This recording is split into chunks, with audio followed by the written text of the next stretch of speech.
Well, hello, folks out there in YouTube land. Got a big show lined up for you. Let's get right on into it.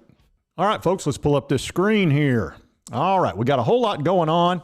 I did cover Kentucky yesterday quite a bit with my brother, Chilmont, and I'll attach that at the end if you want to watch some Kentucky coverage. But there's several things going on. I want to talk about the Ncaa investigation update. I also want to talk about the fact that Georgia is tore up about the game time. They are not happy about that. And then I've got a special interview with Paul Finebaum. And I know what you're going to say. How do I get all these coaches to come on this channel? And now I got Paul Finebaum. I don't know what it is. Just somehow they magically appear. And, you know, they usually have a lot to say. So we're going to find out what Paul Finebaum has to say about the Vols as well. But let's start out with this Ncaa investigation. And I've been trying to figure out who Pruitt looks like when he was back wearing that weird face covering, and I have figured out who he looks like.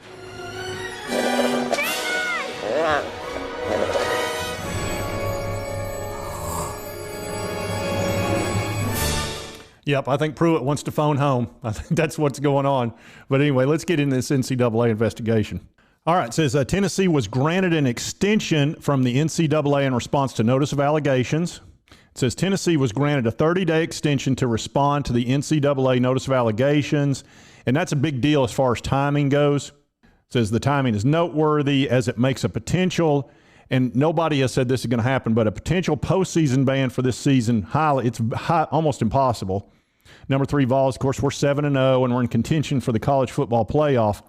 But not only is that 30-day extension, there's 60 days after that before the Ncaa answers that response. So that's 90 days. So that puts us into November, December, late January. So that's not going to affect the playoff, I don't believe. And of course, we didn't self-impose any bans because Tennessee completely cooperated, and they actually helped them with the investigation and brought out several more violations that they found themselves that the Ncaa did not. And the biggest thing was the $60,000 worth of cash and gifts provided to recruits by Pruitt and the other coaches, etc., which now seems like child's play at this point. I mean, $60,000 is nothing. But back then, it was a big deal.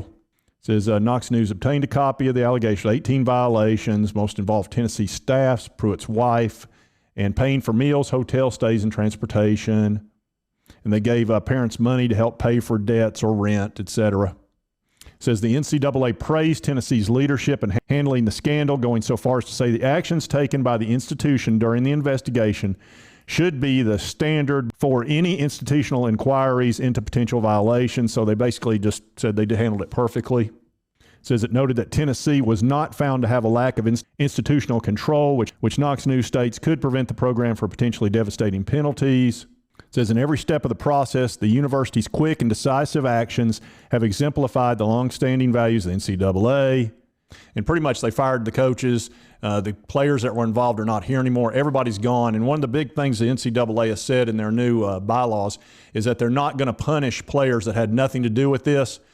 So, you know, it's not fair for a recruit, for example, or a freshman to get punished in some way because of something that somebody else did. And I know they're looking at show cause for some of the coaches that were let go. So basically, that's just good news. We don't have to worry about any nonsense of being a bowl ban or anything like that. And I think when this is all said and done, I don't think they're going to get any huge penalties. They may have some scholarship reduction, which they've already self-imposed some of that already. And with NIL money, they can compensate for that. So I don't see anything major coming from this, but, you know, we'll see over time. But that's definitely good news. So we don't have to worry about the college football playoff if we do manage to qualify for that. All right, the second thing we're going to go over here is Georgia is not happy about game time next Saturday. Not this Saturday, but next Saturday. Let's get into this article. This one says Georgia football gets slapped in the face for the Vols game. What they're upset about is the time slot. Said it's a slap in the face for the Dogs, as this matchup is likely the last option for a night home game in 2022. Said we all knew this announcement was coming, but after it's official, it feels like Georgia got slighted. It's preventing the world from seeing one of the best college football atmospheres because, in our opinion, CBS Sports is selfish. Says there's nothing we can do about it. Whoever decided a top 3 matchup should play at 3:30 instead of 7 p.m. needs to evaluate themselves. CBS Sports should have taken the Alabama-LSU game and let ESPN put the Dogs and Vols in the 7 p.m. slot. It says, don't get me the whole, the game will be at night by the fourth quarter anyway, so does it really matter? because Sanford Stadium atmosphere at night is easily one of the top 10 in the country. It will still be one of the best at 3:30, but that isn't the point. And what that boils down to is they won't have as much of an advantage because the crowd won't be quite as raucous and they won't be quite as, fired up, so to speak. You fellas been doing a bit of boozing, have you? Sucking back on Grandpa's old cough medicine? No, oh no, sir. No. And that's what it is. And why this is a big deal is because Georgia's worried. Look, they feel like they need every advantage they can get in this game. They saw what we did to Alabama, and 52 points against a defense they really respect. Look, they know Alabama's for real. They've played them for years. And, of course, they just blanked out Mississippi State, basically. I think they scored a few points the last second. But they're concerned. Georgia's got some issues on defense, which is rare for them. Normally they're just loaded for bear. So they're worried about what could happen with Tennessee. Now, look, they're acting like they're not scared or worried about Tennessee. I've even covered, Uncle Lou, who covers Georgia all the time. And he says, they're not worried. They're not scared. But come next Saturday. You will be. You will be. That's right. So they are worried. And if they're worried about what time the game is, it's just like LSU when they had that 12 o'clock game. They were distraught over it because they knew, hey, down in LSU, 12 o'clock's not the advantage time. They wanted it at 7 o'clock or at least 3:30. That way they can get all fired up and get themselves in the right mindset. So that's what this is all about, no question. So get over it, Georgia. You'll be okay. Just get over it. Stop it. Get some help. All right, folks, lastly, I did get Paul Finebaum to come on the show. All right, is he lined up on the satellite? He is? Okay. Well, we got him in his own studio. Well, that's nice. Okay. Well, Paul, I appreciate you coming on the show, and I did want to ask you a few questions. I noticed you were in that orange casket, and you made that big deal on game day coverage. What was that like being in that box, number one? And number two, you work for ESPN basically, so you're a national media type, and a lot of times you give Tennessee a lot of grief, but you seem to be on the bandwagon right now. So, tell us what's going on with that if you don't mind. Well, hello there, Sports Talk Jay. Glad to be on the show. I've been asking you to be on this channel for a while, and you finally got back to me. I know you've had a bunch of the coaches on, so I thought it'd be a good idea since I cover the SEC to be on it as well. We had a lot of fun with that old casket thing.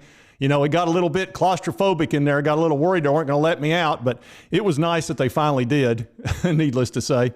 As far as how I do when it comes to the Vols, look, you're right. I work for ESPN. I'm part of the whole national media deal.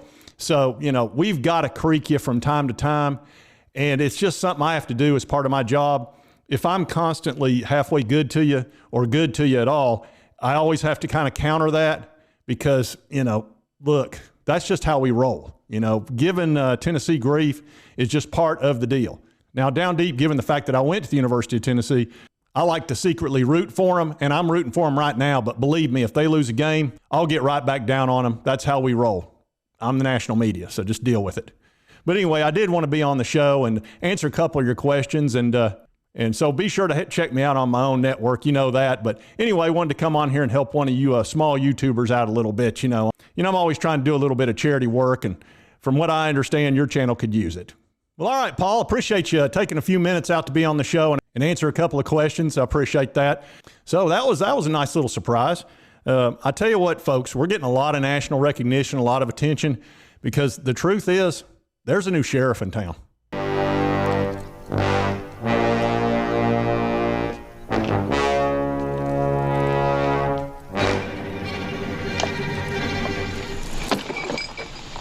That's an attention getter. That's right. And we've got everybody's attention. Georgia's all tore up about a 3:30 game. Do you think they'd care if it was Vanderbilt or Missouri or something like that? They would care less. But against us, they're worried. They're concerned. And if you like this content, be sure to hit that like button. Lets me know to continue to cover the Vols. And if you haven't subscribed, hit that subscribe button. I'd appreciate it. I've only been doing this a few months, and I could use some subscribers. I sure could. Anyway, I hope you did like the content. We'll see you next time on Sports Talk Jay.